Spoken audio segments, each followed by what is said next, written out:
इस वीडियो में आप लोगों के लिए भारत के पहले जासूस रविंद्र कौशिक, एक गुमनाम नायक की वास्तविक जीवन की कहानी लेकर आया हूं। रविंद्र कौशिक का जन्म 11 अप्रैल 1952 को श्रीगंगानगर में हुआ था, जो भारत पाकिस्तान सीमा से सटा एक राजस्थानी शहर है।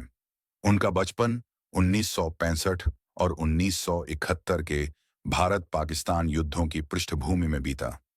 वे श्रीगंगानगर के एसडी बिहानी पीजी कॉलेज छात्र थे, जहां से उन्होंने बीकॉम की डिग्री हासिल की। 21 साल की उम्र में उन्होंने थिएटर में महारत हासिल की और अपनी मिमिक्रो स्किल्स के लिए युवा वर्ग में मशहूर थे। वही एक थिएटर में उनकी कलाकारी देखकर रॉ ने उन्हें स्पॉट कर लिया था। रविंद्र ने साल 1975 में ग्रेजुएशन कंप्लीट किया। सिर्फ 23 साल की उम्र में उन्होंने रॉ ज्वाइन कर ली थी। उनका नया नाम नबी अहमद शाकिर था। उनके सारे रिकॉर्ड्स डिलीट कर उन्हें पाकिस्तान खुफिया मिशन के लिए भेज दिया गया था। अपनी स्नातक की पढ़ाई पूरी करने के बाद रविंद्र ने अपने पिता से कहा कि वह नई नौकरी शुरू करने के लिए राजधानी दिल्ली जा रहा है। सच तो यह है कि वह research and analysis wing raw के साथ अपने 2 साल के कठिन प्रशिक्षण की अवधि शुरू करने वाला था। रॉ भारत की विदेशी खुफिया एजेंसी है। रॉ का गठन 1968 में विदेशी खुफिया जानकारी इकट्ठा करने, आतंकवाद का मुकाबला करने, भारतीय नीति निर्माताओं को सलाह देने और भारत के विदेशी रणनीतिक हितों को बढ़ावा देने के लिए किया गया था। इसने भारत को परमाणु शक्ति बनाने में भी प्रमुख भूमिका निभाई। रविंद्र के प्रशिक्षण में उसे उर्दू बोलना सिखाना, उसे इस्लाम में परिवर्तित करना और पाकिस्तान के भूगोल से परिचित कराना शामिल था। उसे रेजिडेंट एजेंट बनने के लिए प्रशिक्षित किया जा रहा था। 1975 तक उसके सभी आधिकारिक भारतीय रिकॉर्ड मिटा दिए गए। फिर वह इस्लामाबाद के निवासी नबी अहमद शाकिर के नाम से एक नए व्यक्ति के रूप में पाकिस्तान चला गया।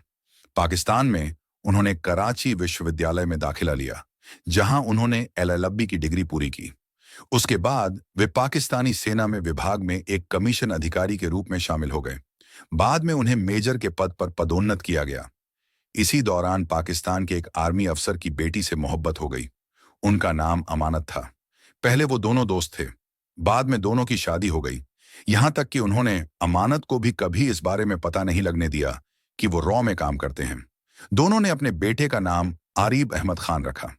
रविंद्र 1979 और 1983 के बीच भारतीय रक्षा अधिकारियों को गोपनीय जानकारी देने में सक्षम थे, जिससे देश को अशांत और तनावपूर्ण समय में एक बहुत जरूरी लाभ मिला। उनकी बहादुरी के कारण ही उनका नाम ब्लैक टाइगर रखा गया था। सितंबर 1983 में भारतीय नायक के साथ दुखद घटना घटी, जब 8 साल तक गुप्त रही रविंद्र की पहचान उजागर हो गई।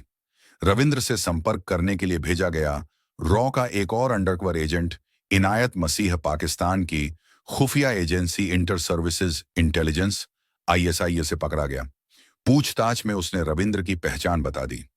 1985 में पाकिस्तानी सुप्रीम कोर्ट ने रविंद्र को मौत की सजा सुनाई, लेकिन बाद में उसकी सजा को आजीवन कारावास में बदल दिया गया।